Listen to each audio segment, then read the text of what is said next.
स्वागत है साथियों आप सब लोगों का मेरे YouTube चैनल ज्ञान गंगा पर। साथियों आज ये मेरा जो स्टूडियो है ना, स्टूडियो से फर्स्ट लेक्चर है। मेरा सपना था कि मेरे पास अपना एक स्टूडियो हो। स्टूडियो की क्या क्या फ़ायदे होते हैं दोस्तों, देखो आप ऐसे कहीं से भी लेक्चर देते हैं तो बहुत सारी प्रॉब्लम्स रहती हैं। बैकग्राउंड साउंड रहता है, लाइट की प्रॉब्लम्स होती है ना, एकांत नहीं मिलता आपको, आप कंसंट्रेशन आपका बेकार हो जाता है। तो मुझे एक ऐसी जगह चाहिए थी जहाँ से मैं अपना ये वाला लेक्चर वाला काम कर सकूँ, जहाँ पे मैं अपनी पढ़ाई भी कर सकूँ। तो वो चीज़ मैंने तैयार कर ली है। एक अच्छा सा स्टूडियो है, छोटा सा है, बढ़िया सा है। यहाँ पे वाईफाई, लाइटिंग और क्या बोलते हैं, बिल्कुल शांत वातावरण है। तो ये चीज़, ये मेरा स्टूडियो से है लेक्चर है। और दूसरा आज का टॉपिक जो मैं आपके पास लाया हूँ, डॉक्टर भीमराव अंबेडकर। बहुत इंपॉर्टेंट टॉपिक है साथियों ये, ठीक है ना। हर बार यहाँ से, चाहे आपका नेट का एग्ज़ाम हो, जेआरएफ, सेट, पीजीटी या कोई भी कॉम्पिटिटिव एग्ज़ाम हो, कंपटीशन वाला एग्ज़ाम हो ना, वहाँ पे यहाँ से क्वेश्चन आता ही आता है भीमराव अंबेडकर से। क्यों आता है साथियों? क्योंकि जो बाबा साहेब अम्बेडकर थे वो आपका वो संविधान के जनक थे, ठीक है ना। वो संविधान के जनक थे और बहुत बड़े जानकार थे। जब भारत से कई लोग कुछ लोग यूरोप की यात्रा की, उन्होंने यूरोप में गए उन्होंने, और जो संविधान के बहुत अच्छे जानकार थे, ठीक है ना, उन लोगों से बात की तो उन लोगों ने कहा कि भाई आपके पास तो एक ऑलरेडी संविधान का बहुत बड़ा जानकार, जिसको हमसे भी ज़्यादा नॉलेज है, वो आपके पास है, तो आप उनके पास जाइए, आप हमारे पास क्यों आए हैं। वो शख्सियत थे बाबा भीमराव अंबेडकर। डॉक्टर भीमराव अंबेडकर वो इतने बड़े जानकार थे कि विदेशों में के जो संविधान के बड़े जानकार थे, उन्होंने भी कहा कि आप बाबा डॉक्टर भीमराव अंबेडकर के पास जाइए, वो बहुत बड़े जानकार हैं। तो फिर उसके बाद तो जो हुआ आप जानते हैं कि डॉक्टर भीमराव अंबेडकर ने कितना इम्पोर्टेंट रोल अदा किया हमारे संविधान के निर्माण में, है ना साथियों। तो साथियों आप में से जो लोग भी नेट की, सेट की, पीजीटी, जेआरएफ, पीएचडी एडमिशन के लिए वो एग्ज़ाम दे रहे हैं अपना, है ना। पीएचडी एडमिशन के लिए होता है आपका एंट्रेंस टेस्ट, ठीक है ना, एंट्रेंस टेस्ट दे रहे हैं। एमए कर रहे हैं, है ना। एमए में इंडियन थिंकर्स नाम का वो है, ठीक है। और बीए में अगर आप ग्रेजुएशन में आपका पॉलिटिकल ऑनर्स से हैं, पॉलिटिकल साइंस पढ़ रहे हैं, तो आप मेरे चैनल को सब्सक्राइब कीजिए,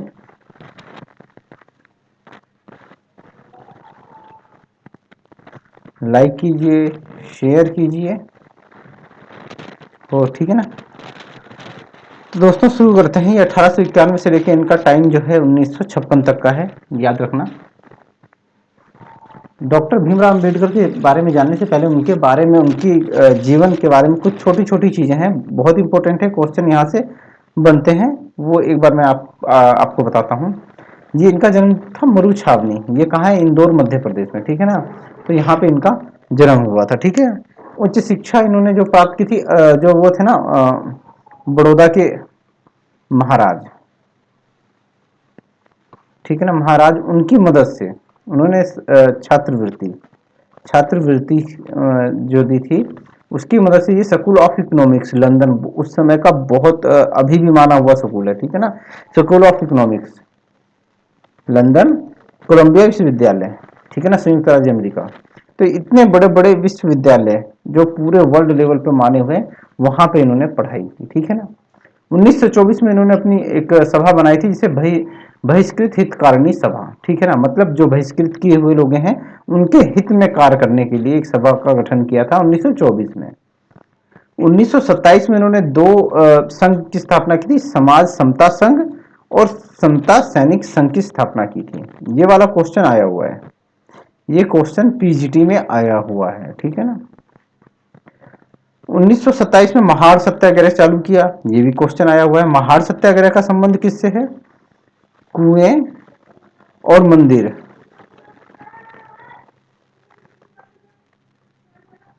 के प्रयोग व प्रवेश व प्रवेश, ठीक है ना।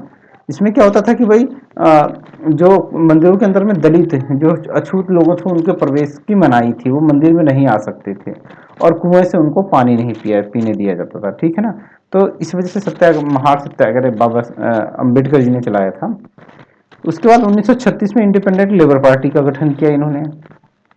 1942 में इंडिपेंडेंट लेबर पार्टी को अखिल भारतीय अनुसूचित जाति संघ में बदल दिया, ठीक है ना। अखिल भारतीय अनुसूचित जाति संघ में इन्होंने इसको बदल दिया। डॉक्टर अंबेडकर ने तीनों गोल मेज सम्मेलन, ठीक है ना, 1930, 31, 32 में हुआ था, तीनों में हिस्सा लिया था, ठीक है ना। इन्होंने तीनों में हिस्सा लिया था। पूना पैक्ट जो 1932 में हुआ था, गांधी जी और अंबेडकर के मध्य समझौता हुआ था, ठीक है ना। क्योंकि अलग से प्रतिनिधित्व की डिमांड की थी अंबेडकर जी ने और गांधी जी ये नहीं चाहते थे, ठीक है। अंबेडकर जी 1947 में संविधान की प्रारूप समिति के अध्यक्ष बने, ठीक है ना। संविधान की जो प्रारूप समिति थी उसके अध्यक्ष बने थे। जैसा कि मैंने बताया था कि विदेशों में भी विदेशों के जो विद्वान थे, जो जानकार थे, उन्होंने भी कहा कि भाई अंबेडकर से ज्यादा ज्ञानवान तो कोई है ही नहीं है वर्ल्ड के अंदर में, और आप हमारे पास आए हुए हैं।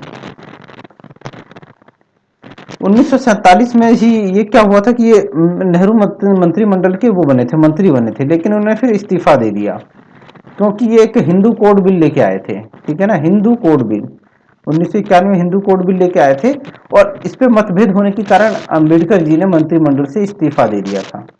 और ये कानून मंत्री का जो पद था ना, इसको साबुनदानी का, खाली साबुनदानी कहते थे, ठीक है ना। साबुनदानी,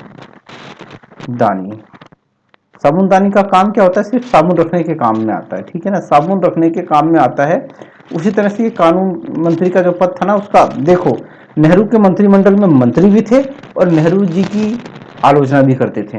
ये 1947 की बात है कि भाई कि मंत्रिमंडल का एक मंत्री अपने ही उसकी बुराई कर रहा है, ठीक है ना, अपने ही उनकी बुराई कर रहा है। आज के टाइम में अगर ऐसा हो जाता है तो आप सोच लो क्या हो जाता है, ठीक है ना, लोगों को हटा दिया जाता है। लेकिन उस समय इतना था कि ये उस समय के नेताओं की छवि ऐसी थी कि वो अपनी बुराई भी, अपनी आलोचना भी स्वीकार करते थे। कि एक कानून मंत्री जो था, जो अम्बेडकर जी थे, वो नेहरू जी की आलोचना करते थे, ठीक है ना।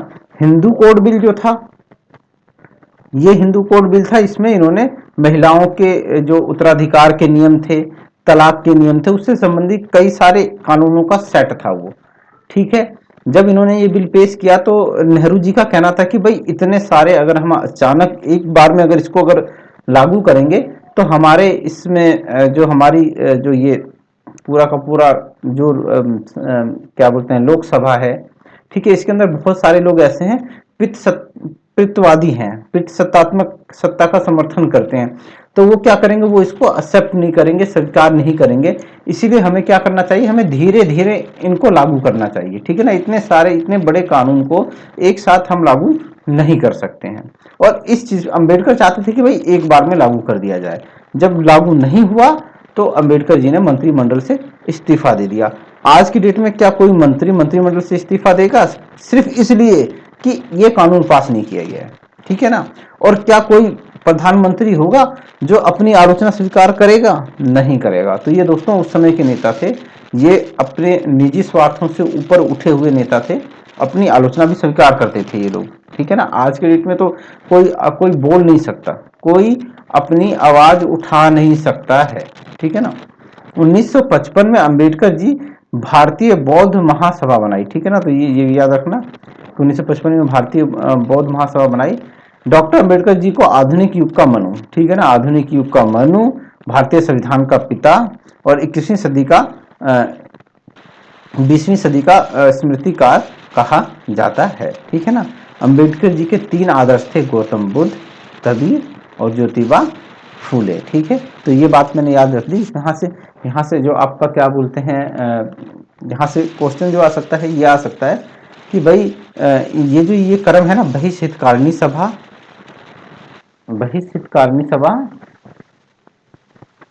और ये आपका इंडिपेंडेंट लेबर पार्टी 1942 में जो एक ये पार्टी बनी है, 1942 में, है ना, इसके बारे में वो आपसे पूछ सकता है कि भाई इनका क्रम बताइए। एक मिनट, जरा मुझे एक सेकंड का टाइम दीजिए।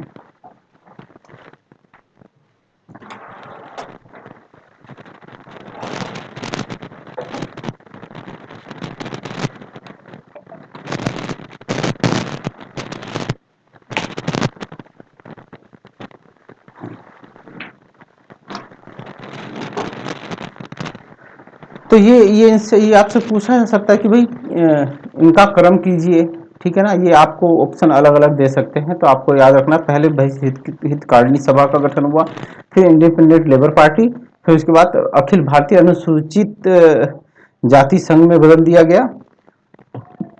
ठीक, तो ये सारी जानकारी थी जो मैंने आपको दी। इनकी कुछ बुक्स हैं, वो बहुत इंपॉर्टेंट है, हर बार वहां से क्वेश्चन आता रहता है, तो उनको एक बार देखते हैं। प्रॉब्लम्स ऑफ रुपीस 1923 पीएचडी का टॉपिक है। प्रॉब्लम्स ऑफ रुपीस का जो मामला है ना, ये इकोनॉमिक्स से जुड़ा हुआ है ना, इकोनॉमिक्स से जुड़ा हुआ है। और इनका जो पहला जो विश्वविद्यालय था वो कौन सा था दोस्तों? ये रहा, स्कूल ऑफ इकोनॉमिक्स लंदन, ठीक है ना। और यही इनके थीसिस का टॉपिक था, पीएचडी में जो इनके पास टॉपिक था, प्रॉब्लम ऑफ रुपीस 1923, ठीक है। दूसरी जो इनकी इंपॉर्टेंट रचना थी वो थी एनिहिलेशन ऑफ कॉस्ट, ठीक है ना, जाति का उन्मूलन 1936। इसके बारे में जाति की चर्चा करते हैं और बताते हैं कि भाई जाति का उन्मूलन कैसे किया जा सकता है, ठीक है ना। भाई ये कहा जाता था कि भाई अगर उस समय ये थी कि हम अगर ऊंची जाति वाले नीची के संग भोजन करेंगे और नीची जाति वाले ऊंची जाति के संग भोजन करेंगे तो क्या होगा कि जाति प्रथा टूटेगी। लेकिन ये ऐसा नहीं कहते थे, वो कहते थे भाई इससे जाति नहीं टूटेगी जब तक अंतरजात विवाह नहीं होगा। मतलब एक जाति का अपनी ऊंची से जाति से विवाह और ऊंची वाला नीची जाति में विवाह नहीं करेगा तब तक ये खत्म नहीं हो सकता। हु वर शुद्राज, ये शुद्राज कौन थे, इसके बारे में इन्होंने बहुत अच्छा बताया है। The untouchables, who were they and why they become untouchable, ठीक है ना। तो इसमें दलितों का बोध कर्मी उद्भव बताया गया है। अंबेडकर के द्वारा संपादित न्यूज़पेपर जो है वो ये है, एक तो मूकनायक है, एक बहिष्कृत भारत है, ठीक है ना। तो ये आपसे पूछा जा सकता है निम्नलिखित में कौन से न्यूज़पेपर का संपादन अंबेडकर जी ने किया था। तो एक मूकनायक और एक बहिष्कृत भारत, ठीक है ना। ऐसा भारत जो बहिष्कृत है, ठीक है ना, है भारत वो भी, लेकिन वो भारत से ही अलग हो रखा है। एक पत्रिका थी समता, ठीक है ना, ये पत्रिका थी, और ये मूकनायक, ये तीनों आप याद रखेंगे, आपसे क्वेश्चन पूछा जा सकता है। निम्नलिखित में से किसका संपादन अंबेडकर जी ने किया और किसका संपादन नहीं किया। एक बार चर्चा करते हैं इसकी जाति उन्मूलन की। 1936 में था, ठीक है ना। The annihilation of the caste, ये इंग्लिश में है।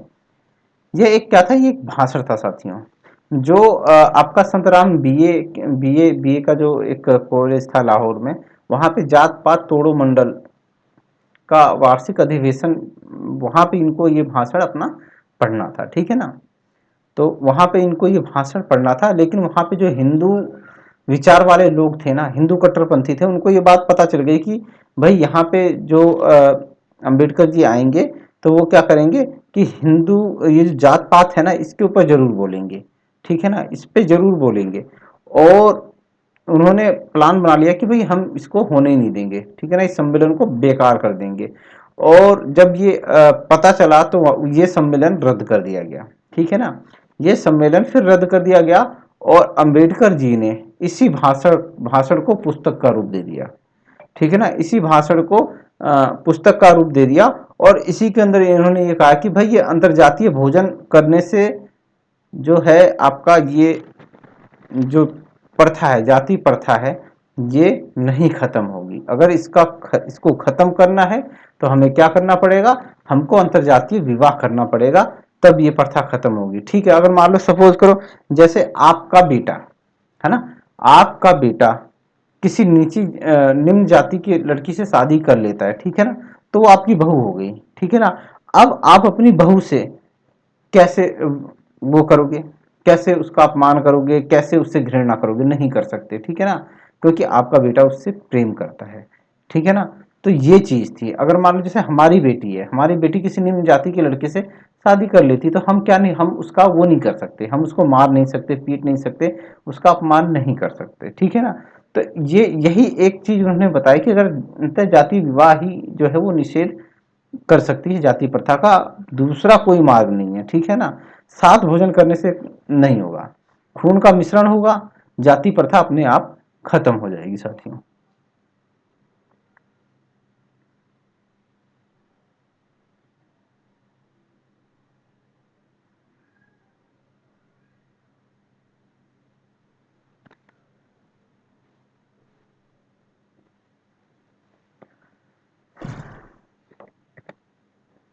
एक दूसरी पुस्तक थी, हु वर शूद्राज, शूद्र कौन थे, ठीक है ना।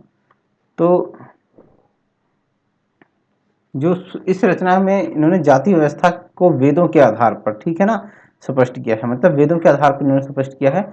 विशेषकर ऋग्वेद जो था ना, उसमें पुरुष सूक्त, जिसमें ब्रह्मा के विभिन्न अंगों से विभिन्न वर्णों की उत्पत्ति का वर्णन किया गया है।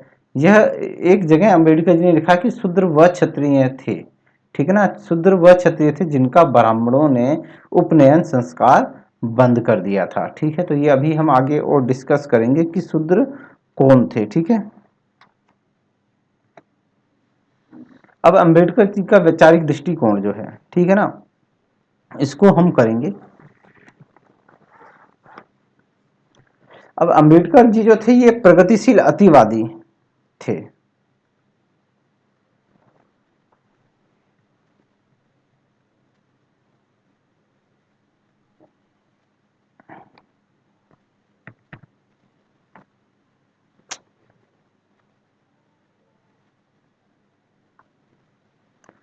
ये प्रगतिशील अतिवादी थे, ये खुद कहते हैं अपने आप को प्रगतिशील अतिवादी।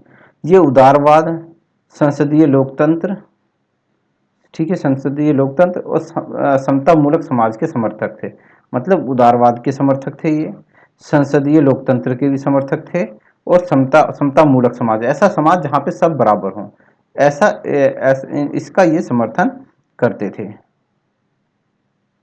परंतु अम्बेडकर जी उदारवाद क्या पर अम्बेडकर जी जो थे ना, समानता,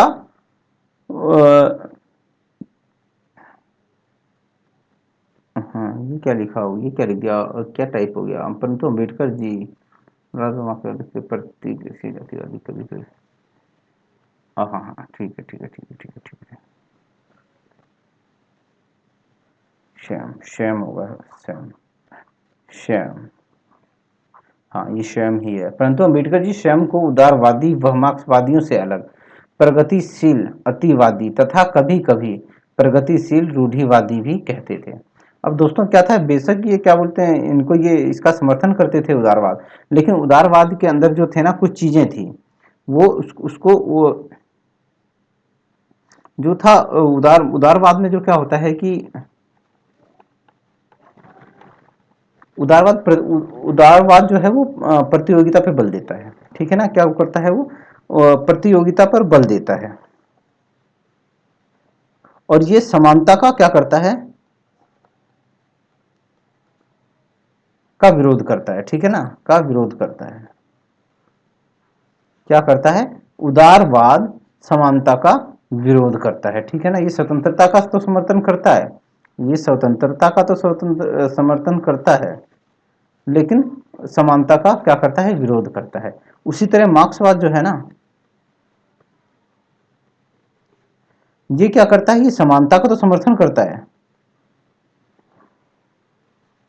लेकिन ये क्या करता है कि भाई ये स्वतंत्रता का विरोध करता है, स्वतंत्रता का विरोध करता है, ठीक है ना। और इसीलिए ना, इसी आधार पर जो अंबेडकर जी थे वो इनका विरोध करते थे, अंबेडकर जी इसका विरोध करते थे, ठीक है ना। ऐसा नहीं है कि मतलब वो इसका समर्थन करते थे तो आंख मीच के समर्थन करते थे, नहीं। वो इस चीज की बुराई करते कि भी उदारवाद के अंदर समानता खत्म हो जाती है और मार्क्सवाद के अंदर स्वतंत्रता खत्म हो जाती है, और ये इन दोनों चीजों को के समर्थक थे, ठीक है ना। तो ये चीज थी, इसी वजह से इनको प्रगतिशील अतिवादी कहा जाता है या प्रगतिशील रूढ़िवादी भी कहा जाता है। अंबेडकर जी जो थे ये फ्रांस की क्रांति, फ्रांस की क्रांति के 3 नारे थे ना, स्वतंत्रता, समानता और बंधुत्व, ठीक है ना। तो उसका भी समर्थन करते थे ये, वो इनके आदर्श थे। ये संसदीय लोकतंत्र की भी समर्थन करते थे, संसदीय लोकतंत्र बहुत समर्थन करते थे, संसदीय लोकतंत्र। और ऐसा कौन सा आदमी है जो संसदीय लोकतंत्र को का विरोध करता है, बाज कहता है संसद को, वो है गांधी जी। आप देखोगे तो गांधी जी और इनके विचारों में उल्टे हैं ये दोनों, ठीक है ना। अंबेडकर जी जो ऊपर की तरफ सोचते हैं और गांधी जी नीचे की तरफ सोचते हैं, इतना फर्क है, दोनों एक विपरीत दिशा में कार्य करते हैं। अंबेडकर जी संसदीय लोकतंत्र का समर्थन करते हैं, गांधी जी संसदीय लोकतंत्र का विरोध करते हैं, और धर्म और ब्राह्मणवाद की आलोचना, ठीक है दोस्तों। अब इसमें जो गांधी जी सॉरी अंबेडकर जी ने कहा था कि मैं हिंदू धर्म में पैदा हुआ, ये मेरे बस में नहीं था। अंबेडकर जी ने कहा मैं हिंदू धर्म में पैदा हुआ, ये मेरे बस में नहीं था, लेकिन मैं हिंदू धर्म में मरूंगा नहीं, ठीक है ना। कि भाई पैदा हुआ मेरे बस में नहीं था, ठीक है भाई, वो तो ऊपर प्रकृति ऊपर वाले के हाथ में था, लेकिन मैं हिंदू धर्म में मरूंगा नहीं, ये मेरे बस में। तो ये कोटेशन है, ये इन्होंने हिंदू धर्म के बारे में अंबेडकर जी ने कहा था। अपने जन्म से लगभग, जन्म से करा अपनी मृत्यु से, अपनी मृत्यु से कुछ दिन पहले ही, ठीक है ना, 1956 के आसपास, 1956 में 1956 में इन्होंने 5 लाख अनुयायी थे, जो अपने 5 लाख अनुयायी के साथ अंबेडकर जी ने अनुयायियों के साथ इन्होंने क्या किया था कि भाई बौद्ध धर्म अपना लिया था।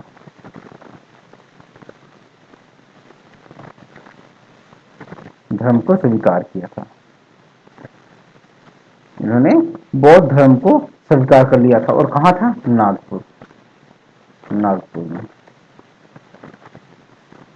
क्योंकि ये तंग आ गए थे, इन्होंने बहुत कोशिश की कि भाई सुधार हो, सुधार हो, जब सुधार नहीं हुआ तो फिर इनको उन्होंने फिर डिसाइड किया कि हाँ ठीक है भाई, बौद्ध धर्म एक ऐसा धर्म है जहाँ हर कोई समान होता है,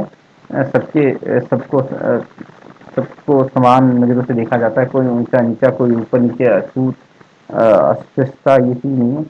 तो इन्होंने बौद्ध धर्म को अपना लिया था। इन्होंने एक वायकॉम सत्याग्रह, ये केरल में है, ठीक है ना, केरल में भी हिस्सा लिया था,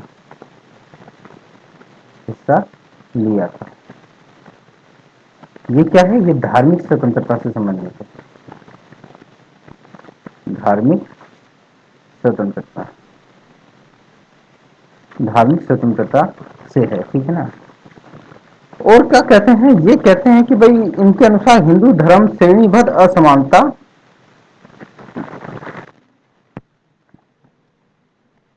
हाँ, ये कहते हैं कि भाई हिंदू धर्म श्रेणीबद्ध असमानता योग्यता और कर्म की बजाय, मतलब कि भाई जो हमारी योग्यता है, जो हमें कार्य दिया गया है, उसकी बजाय क्या है कि यहाँ पे जन्म के आधार पर महत्व दिया जाता है, ठीक है ना।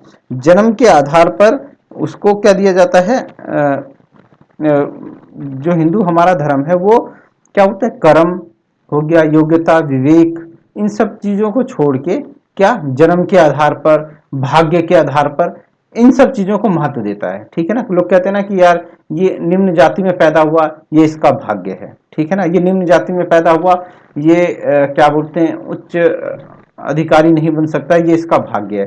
तो वो ये कहते थे कि भाई ये जो श्रेणीबद्ध असमानता है ना, योग्यता और कर्म की बजाय जन्म सिद्धांत विवेक बुद्धि की बजाय क्या है कि ये कर्म कांड भाग्यवाद और जन्म इत्यादि में विश्वास करता है। तो ये इन्होंने कहा था, ये इन्होंने बेसिकली धर्म और ब्राह्मणवाद की बहुत कटु आलोचना की है, ठीक है ना। इन्होंने ऐसा नहीं कि हिंदू धर्म की आलोचना की है, इन्होंने क्या बोलते हैं इस्लाम ईसाई धर्म इनकी भी आलोचना की है, ठीक है ना। उसके बाद है आपका वर्ण व्यवस्था, ये बहुत इंपॉर्टेंट है, ठीक है ना। अंबेडकर जी ने वर्ण व्यवस्था, कहाँ गया, हाईलाइटर ले लेते हैं। अंबेडकर जी ने वर्ण व्यवस्था और जाति व्यवस्था में समान कमियां, दोनों में एक समान कमी बताई, वर्ण व्यवस्था, ठीक है, और जाति व्यवस्था, दोनों श्रेणीबद्ध असमानता विवेक व बुद्धि की बजाय जन्म सिद्धांत को मानते हैं। मतलब एक तो और जाति और वर्ण व्यवस्था, इन दोनों में क्या है कि भाई श्रेणीबद्ध असमानता है, ठीक है। और ये विवेक और बुद्धि की बजाय जन्म सिद्धांत को महत्व मानते हैं, ठीक है ना। जन्म सिद्धांत को महत्व देते हैं कि भाई जो अगर कोई लोहार का बेटा पैदा हुआ है तो वो लोहार ही बनेगा, कोई निम्न जाति में पैदा हुआ है तो वो निम्न माना जाएगा, कोई ब्राह्मण में पैदा हुआ है तो उच्च जाति का माना जाएगा। तो ये वर्ण व्यवस्था के बारे में ये कमी बताते हैं, ठीक है। कहते हैं कि भाई वर्ण व्यवस्था और जाति व्यवस्था में समान ही है, समान कमियां बताते हैं। हिंदू धर्म जाति व्यवस्था एक, अब ये दोनों एक, हिंदू धर्म और जाति व्यवस्था एक दूसरे से अलग नहीं हो सकते, क्योंकि हिंदू धर्म में ये पाई जाती है, जाति व्यवस्था जो है ना, ये हिंदू धर्म में पाई जाती है। अच्छा दोस्तों, एक अस्पृश्यता जो शब्द है, आप पूरे वर्ल्ड में कहीं पे भी अध्ययन कर लो, ठीक है, ये जो हायरार्की है ना, ये तो हर जगह पाई जाती है। प्लेटो का समाज है, वहां पे भी आपको हायरार्की मिलेगी, वहां पे भी आपको अलग अलग उस पर मिलेंगे भाई। एक तरफ होगा आपका सैनिक वर्ग होता है, एक तरफ होता है आपका उत्पादन करने वाला वर्ग होता है, एक दार्शनिक वर्ग होता है, वो बताता है। लेकिन ये चीज नहीं बताइए कि भाई अनटचेबिलिटी नहीं बनाइए, बताइए छुआछूत कहीं पे नहीं मिलेगी आपको। पूरे वर्ल्ड का आप अध्ययन कर लो, छुआछूत आपको नहीं मिलेगी सिवाय हिंदुस्तान के। हिंदुस्तान में ये है, ठीक है ना। तो हिंदू धर्म और जाति व्यवस्था एक दूसरे से अलग नहीं हो सकती, छुआछूत जाति व्यवस्था से अलग है, ठीक है ना। क्यों अलग है कि जाति व्यवस्था के अंदर तो चलो ठीक है, आपने एक जाति बना दी, आप उस जाति को निम्न जाति कहते हो, उच्च जाति कहते हो, एक हायरार्की बना दी कि भाई ये ब्राह्मण है, इसका काम थोड़ा ऊपर है, भाई सैनिक है, चलो वो भी देश की रक्षा करता है, ऊपर है। लेकिन ये छुआछूत, ये तो ये चीज कहाँ से आई, ये बिल्कुल अलग है, ठीक है ना। तो अंबेडकर जी ने अपनी पुस्तक अनटचेबल उसमें लिखा है कि अछूत वे टूटे हुए लोग हैं जो ग्रामीण समुदाय की सीमा से बाहर रहते हैं। मतलब इनको गांव से बाहर कर दिया जाता है, इनको गांव के कुओं में पानी तक नहीं पीने दिया जाता है, ठीक है ना। इनको मंदिरों में प्रवेश नहीं करने दिया जाता है। ये जिस रास्ते से निकलते थे, उस रास्ते से कोई दूसरा नहीं निकल सकता था, इसीलिए इनको उन रास्तों पे चलने नहीं दिया जाता था। इनके पीछे झाड़ू बांध दिया जाता था कि जब ये चलेंगे तो उस झाड़ू से अपने पैरों के निशान मिटाते चलेंगे।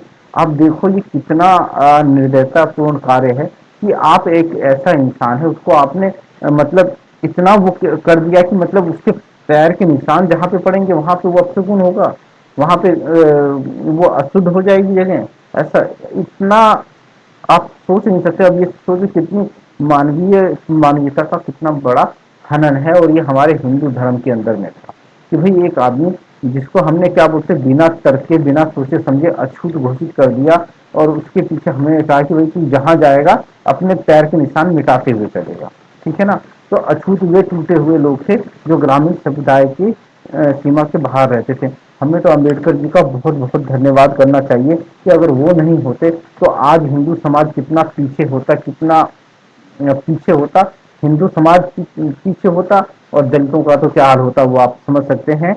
और चलिए दोस्तों, इन लोगों ने बौद्ध धर्म व गौ मांस को त्यागने से मना कर दिया था, ठीक है ना। ये वो लोग थे जो ग्रामीण समुदाय की सीमा से बाहर रहते थे।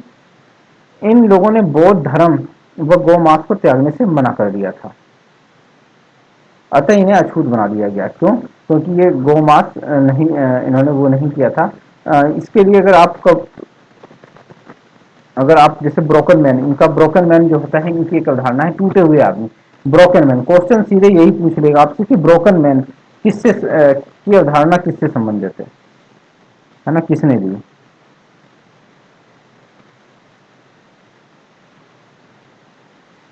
ब्रोकन मैन, ठीक है ना।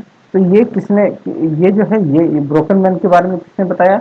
ये बताया अम्बेडकर जी ने, ठीक है ना, डॉक्टर अम्बेडकर जी ने बताया।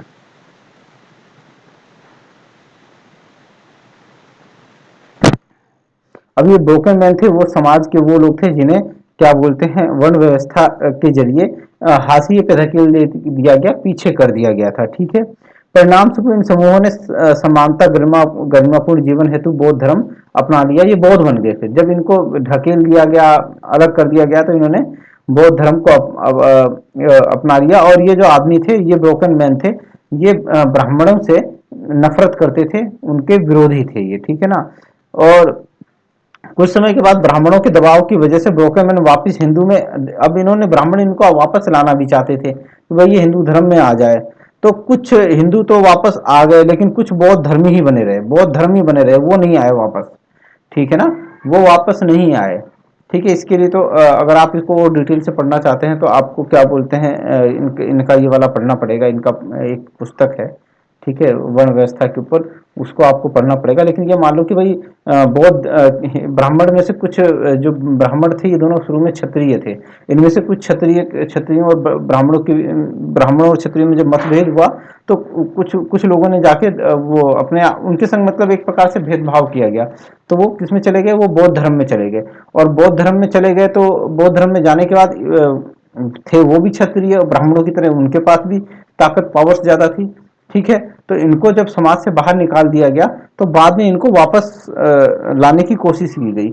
अब जो लोग ग्रामीण समुदाय की सीमा से बाहर रहेंगे, तो वो कैसे होंगे? ग्रामीण समुदाय में तो जो रहेगा उसे सुविधाएं मिलेंगी, खाने पीने को अच्छा भोजन अनाज मिलेगा। लेकिन जो ग्रामीण समुदाय से बाहर रहते हैं, तो एक्चुअली कहा यह गया था कि ये लोग जब युद्ध करते थे, इनको ज्यादा प्रोटीन, ज्यादा ताकत की जरूरत पड़ती थी। और उस समय गाय का जो मांस हुआ करता था ना, वो ये सारी चीजों की पूर्ति करता है, ठीक है ना। वो इनको गाय के मांस में बहुत ज्यादा प्रोटीन वगैरह, ये सारी चीजें बहुत अच्छी हुआ करती थी, होती हैं, अभी भी होती होंगी, मुझे नहीं पता इसके बारे में, लेकिन जो बुक्स में लिखा हुआ है। तो ये लोग गाय का मांस खाया करते थे। तो इन पे दबाव बनाया ब्राह्मणों की कि उन्हें पता था ब्राह्मणों की कि ये कल को क्या करेंगे, ये हमें चुनौती देंगे, ये हमें चुनौती देंगे, क्योंकि हमने इनका बहिष्कार किया है, तो कभी ना कभी हमें चुनौती देंगे, और ये हमें हमारा जो यश है, हमारी सत्ता है, उसको समाप्त कर देंगे। तो इन्होंने दबाव बनाया कि हिंदू समाज में वापस आ जाएं। तो कुछ तो आ गए, कुछ उसमें ही बने रहे।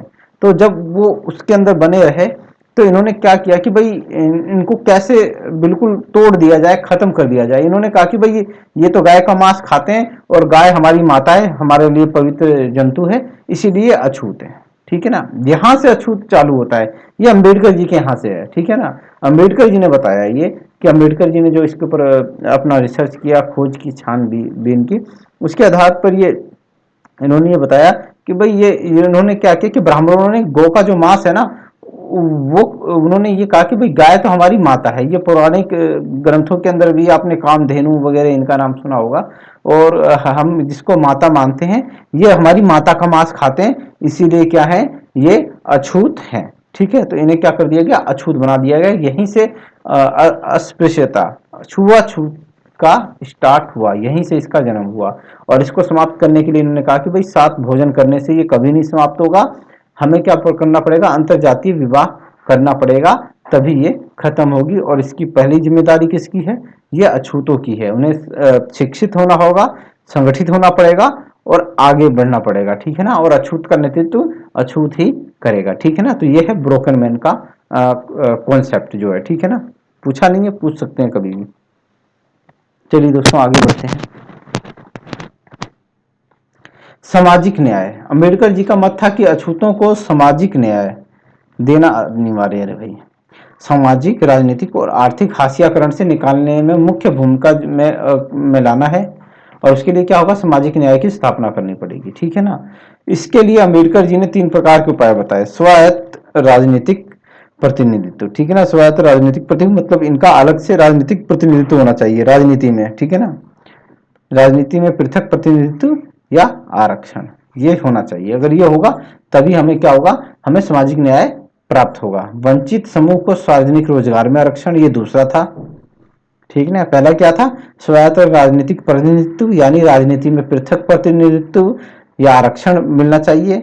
ठीक है। और दूसरा क्या था, वंचित समूह को रोजगार, सार्वजनिक रोजगार में आरक्षण, मतलब जो सरकारी नौकरियां हैं उसके अंदर आरक्षण। आपने देखा होगा ना कि भाई रेलवे के अंदर अगर सीटें होती हैं तो कुछ सीटें आपका इनके लिए SC ST के लिए आरक्षित होती हैं। तो ये वही चीजें हैं।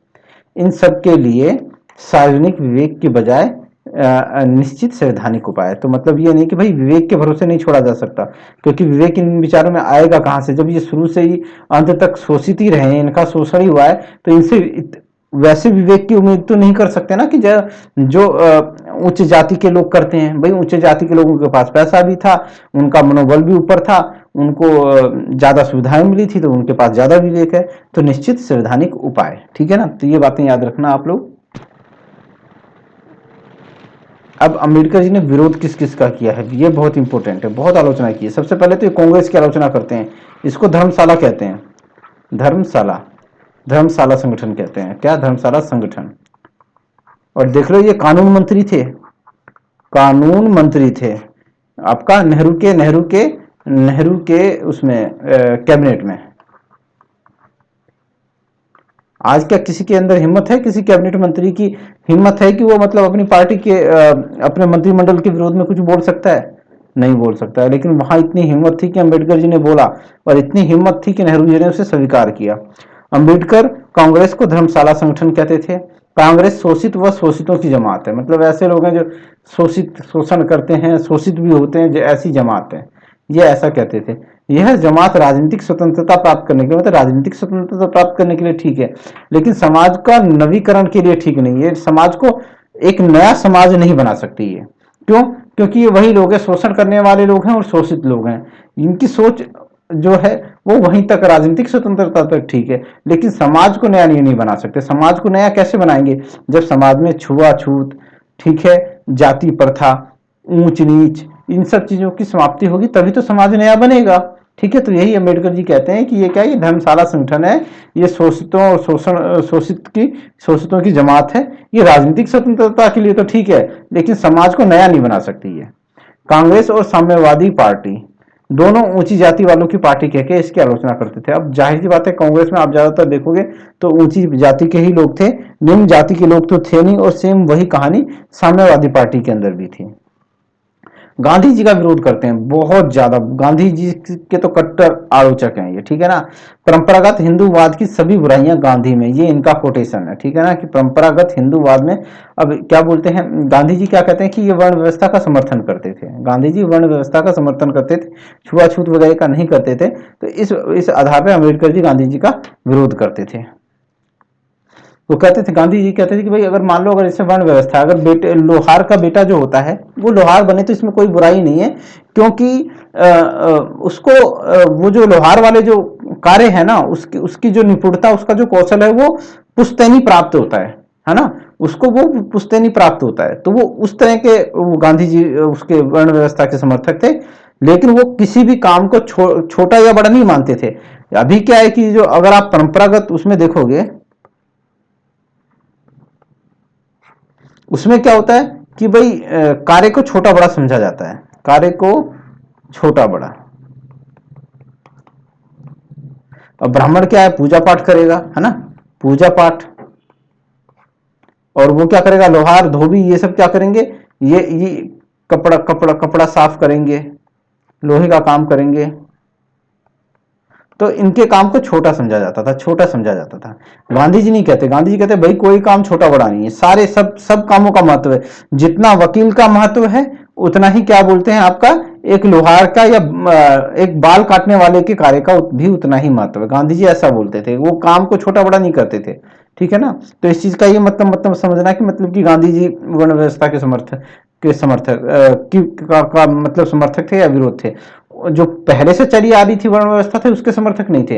वो कहते थे ठीक है भैया, अगर लोहार का बेटा लोहे का काम करता है तो इसमें बुराई नहीं है, क्योंकि उसको वो पुश्तैनी काम मिल जाता है, ठीक है ना, पुश्तैनी कौशल प्राप्त करता है, ठीक है, तो उसमें कोई बुराई नहीं है। और काम कोई भी छोटा बड़ा नहीं होता है, चाहे वकील का काम हो, चाहे आपका बाल काटने वाले नाई का काम हो, दोनों का समान महत्व है। ठीक है ना, आप सपोज करके देखो कि भाई अगर समाज में अगर बाल काटने वाले ना रहे तो कैसा होगा समाज। समाज बिल्कुल मतलब ऐसा लगेगा जैसे कि आदिवासी वाले युग में चले गए हैं हम। ठीक है ना, लंबे लंबे बाल, दाढ़ी, मूछ, नाखून, तो कैसा लगेगा समाज। तो वो कहते हैं कि भाई सबके काम का अपना अलग महत्व है।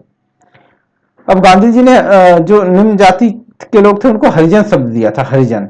ये अंबेडकर जी को ये पसंद नहीं था, क्योंकि भाई इन्होंने एक प्रकार से नामकरण कर दिया ना, है ना, हरिजन। अभी अब हरि का ये दो शब्दों किससे बना हुआ है, हरि प्लस में जन, हरिजन। मतलब हरि के बंदे, हरि के आदमी। ठीक है ना, हरि कौन है, भगवान नारायण है। ठीक है ना, नारायण, नारायण, ठीक है ना, भगवान नारायण, भगवान हरि के भक्त, ये सब दिया था हरिजन। लेकिन अभी समाज में क्या होता है कि हरिजन कहते ही कहां पे ध्यान जाता है, सब लोग सोचते हैं निम्न जाति का। हरिजन का मतलब क्या समझते हैं, निम्न जाति का। तो इस वजह से इन्होंने एक संज्ञा दे दी थी गांधी जी ने, है ना। ये अंबेडकर जी को पसंद नहीं था, इनका दिया हुआ हरिजन शब्द इनको स्वीकार नहीं था। अंबेडकर ने गांधी के स्वराज, अहिंसा, विकेंद्रीकरण, ट्रस्टीशिप, खादी, ग्राम स्वराज को स्वीकार नहीं किया था। ठीक है ना, इसका वो समर्थन नहीं करते थे। गांधी के स्वैच्छिक निर्धनता और धार्मिक राजनीति का भी ये विरोध करते थे। धर्म का राजनीति में धर्म का प्रवेश और प्रभाव से वो अपनी मर्जी से कहते थे कि भाई आदमी को उतना ही धन रखना चाहिए जितनी उसकी आवश्यकता है, बाकी का संग्रह नहीं करना चाहिए। ठीक है, इसका भी वो समर्थन नहीं करते थे। अम्बेडकर जी कहते थे भाई एक गरीब है, दलित है, ठीक है, उसको पर्याप्त धन होना चाहिए उसके पास। हो सकता है कल कोई स्थितियां बेकार हो जाएं तो वो कैसे काम करेगा। अंबेडकर जी गांधी जी के विपरीत शहरीकरण, ये शहरीकरण का समर्थन करते थे। ये क्या करते हैं, ये ग्राम स्वराज का समर्थन करते हैं। ठीक है, कितना फर्क है। ये औद्योगिकरण का समर्थन करते हैं। ठीक है, ये संसदीय लोकतंत्र का समर्थन करते हैं। ठीक है, जो उल्टा विपरीत चलेंगे, वो गांव का समर्थन करेंगे, ये शहर का समर्थन करेंगे। वो क्या करेंगे, वो औद्योगिकरण का विरोध करते हैं, ये औद्योगिकरण का समर्थन करते हैं। वो संसदीय लोकतंत्र का विरोध करते हैं, ये संसदीय लोकतंत्र का समर्थन करते हैं। अंबेडकर जी ट्रस्टीशिप की आलोचना करते थे इसकी। भाई ये कहते थे कि भाई जो अमीरों के पास जो धन है वो क्या बोलते हैं, एक प्रकार से समाज की अमानत है उनके पास, तो उनको इस तरह से प्रयोग करना चाहिए कि समाज में हर एक तबके का विकास हो। लेकिन अंबेडकर जी इसका विरोध करते थे। वो कहते थे अगर उसके पास अगर धन होगा तो वो समाज के दलित या निम्न लोगों के लिए क्यों खर्च करेगा, करेगा ही नहीं। तो इस आधार पर ट्रस्टीशिप की आलोचना करते थे, क्योंकि ट्रस्टीशिप एक प्रकार से कल्पनावाद में है। ये कल्पनावाद है, आप जिसके पास पैसा है वो अपना पैसा क्यों खर्च करेगा, समाज के लिहाज से ट्रस्टीशिप की भावना से क्यों करेगा। अंबेडकर दलितों के पृथक निर्वाचन का समर्थन करते थे कि भाई दलितों का अलग से पृथक निर्वाचन हो। गांधी जी इसका विरोध करते थे। गांधी जी पृथक निर्वाचन का विरोध करते थे। गांधी जी का मानना था कि मैकडोनाल्ड सांप्रदायिक पंचाट से हिंदुओं का क्या होगा, विभाजन होगा। इसलिए गांधी ने पूना की यरवदा जेल में अनशन आरंभ कर दिया, अनिच्छा पूर्वक। मतलब अंबेडकर जी की कोई इच्छा नहीं थी, उन्होंने पूना पैक्ट जो था उस पर समझौता किया था। ठीक है, तो ये बात याद रखना। जी क्वेश्चन आया हुआ है कि पूना पैक्ट किनके बीच में हुआ था, तो गांधी जी और नेहरू जी के बीच में, गांधी जी और अम्बेडकर जी के बीच में। जाति व्यवस्था, वर्ण व्यवस्था की इन्होंने की है जोरदार आलोचना।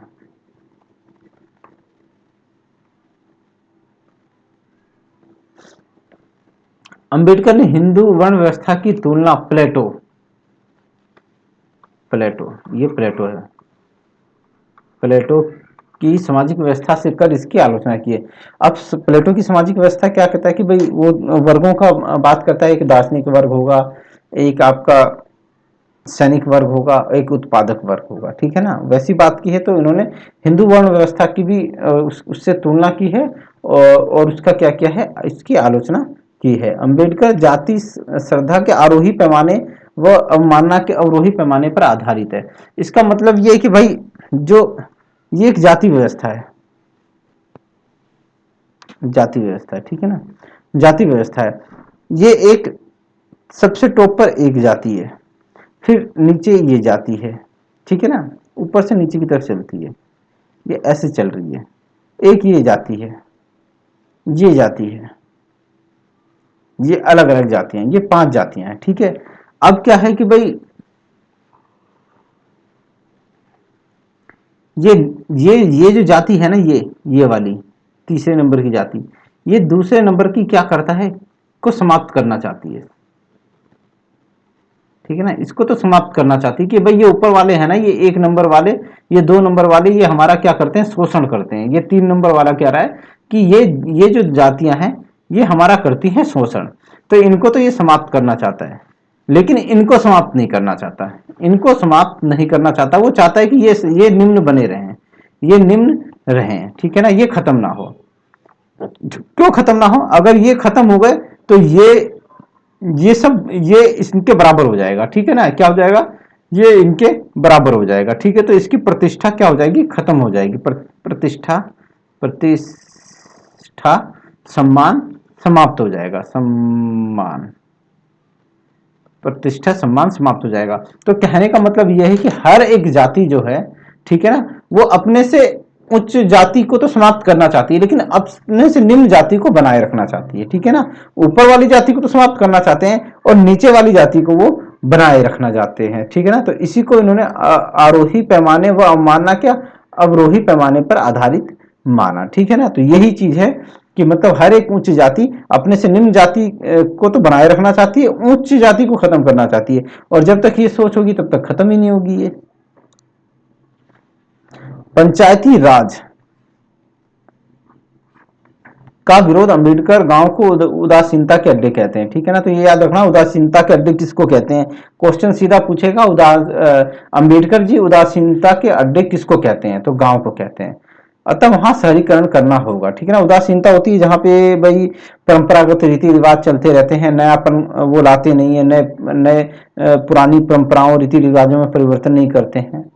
अब गांव में क्या है कि परंपरागत जाति व्यवस्था के कारण पंचायती राज का इन्होंने विरोध किया है।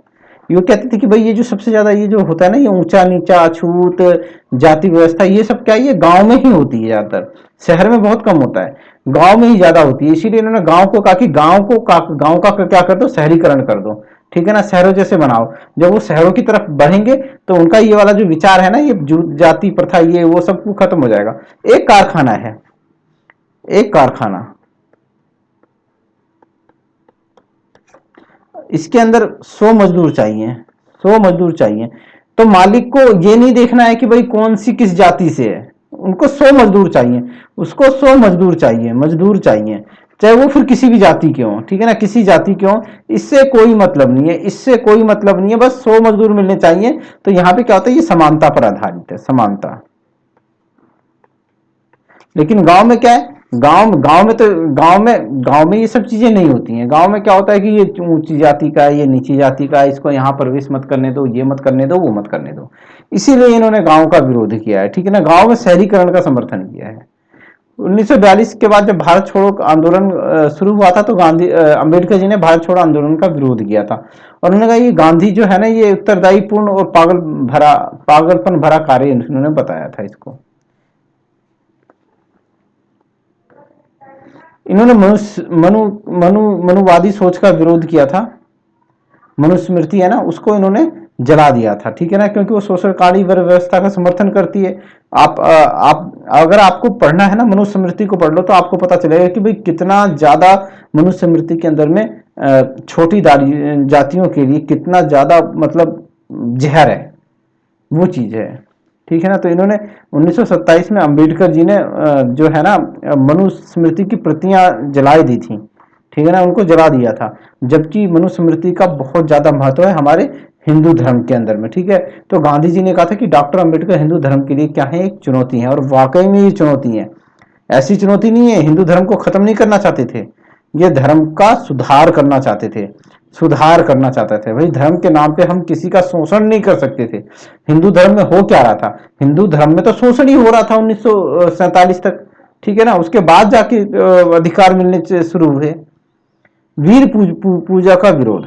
अब भाई वीर पूजा क्या है, अंबेडकर जी का मानना था कि वीर पूजा लोकतंत्र के लिए एक बड़ा खतरा है। भाई वीर पूजा का मतलब ये है कि भाई हम किसी एक आदमी को ही सब कुछ मान लेते हैं और उसकी पूजा कर बैठते हैं, फिर वो जो कहेगा ना वो सही है, वो जो करेगा वो सही है, जो कहेगा वो सही है, जो करेगा वो सही है।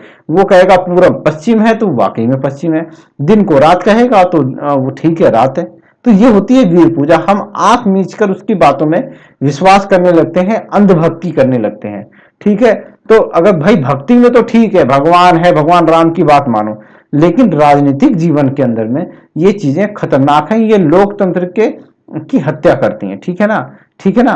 तो ये चीज है। अब अभी अभी अभी अगर आप देखोगे तो हिंदुस्तान में एक प्रकार से फिर से ये चीज पनप रही है, ये तेजी से चल रहा है। वीर पूजा का वाला जो कॉन्सेप्ट है कि हमारे जो नेता है वो कुछ बोल देते हैं और हम उसी को सत्य मानने लगते हैं, उसी का अनुकरण करने लगते हैं। ये बड़ी बेकार चीज है। और बड़ा ताजुब होता है कि जब पढ़े लिखे बुद्धिजीवी वर्ग इन सब चीजों में पढ़ते हैं, वही अंधभक्ति करने लगते हैं, तो बड़ा ताजुब होता है कि भाई ऐसे में लोकतंत्र को खतरा है ही है। आप हिटलर, मुसोलिनी वो थे उनकी अंधी भक्ति करने लगी थी आपका जर्मनी की और इटली की जनता, और परिणाम स्वरूप क्या हुआ, वो तानाशाह बन बैठा और उसने पूरे विश्व को युद्ध में धकेल दिया। तो ये चीजें ठीक नहीं है वीर पूजा। अंबेडकर राजनीतिक सामाजिक व्यवस्था के आधार तत्व स्वतंत्रता, समानता और बंधुत्व को मानते थे। यह त्रयी, ये मतलब तीन जो विचार है ना, तीन मूल्य, स्वतंत्रता, समानता और बंधुत्व, ये फ्रांस की क्रांति से नहीं बल्कि बौद्ध धर्म से प्रभावित है। ठीक है ना, बौद्ध धर्म में भी ये तीनों स्वतंत्रता, समानता और बंधुत्व है। ठीक है। अंबेडकर भाषाई राज्य यानी भाषा के आधार पर राज्यों के समर्थक थे। ठीक है ना, अलग अलग छोटे छोटे राज्य होंगे, उनकी अलग अलग भाषा होगी, तो इसके भी वो समर्थन करते थे। ठीक है ना, अंबेडकर जी ने तो इसका समर्थन किया था। ठीक है, लेकिन कांग्रेस ने इसका समर्थन नहीं किया था, कांग्रेस ने इसका विरोध किया था। लेकिन जब आयोग 1955 में फजल अली आयोग, ठीक है ना, फजल अली आयोग था वो, फजल अली आयोग की रिपोर्ट आई थी, तो वो इसने समर्थन किया था, भाषा के आधार पर राज्यों का समर्थन किया था। तो जो अंबेडकर जी ने एक कोटेशन, एक वक्तव्य दिया था कि वही कि मेमनों से ऊन कतर लिए गए हैं और वे तीव्र सर्दी की तीव्रता महसूस कर रहे हैं, है ना। कि मतलब जो कांग्रेस है ना, उसके ऊपर से जैसे ऊन हट जाता है तो शरीर सामने आ जाता है।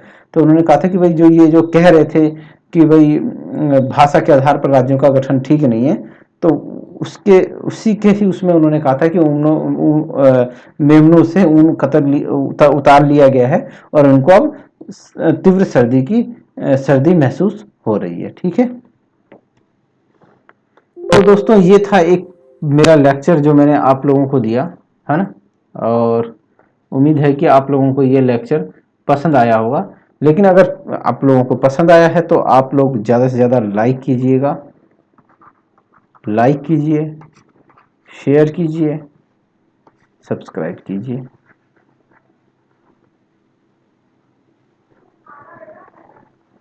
है ना। तो दोस्तों अभी के लिए इतना ही, फिर एक और नए टॉपिक के साथ फिर मिलेंगे। अभी के लिए इतना ही। जय हिंद।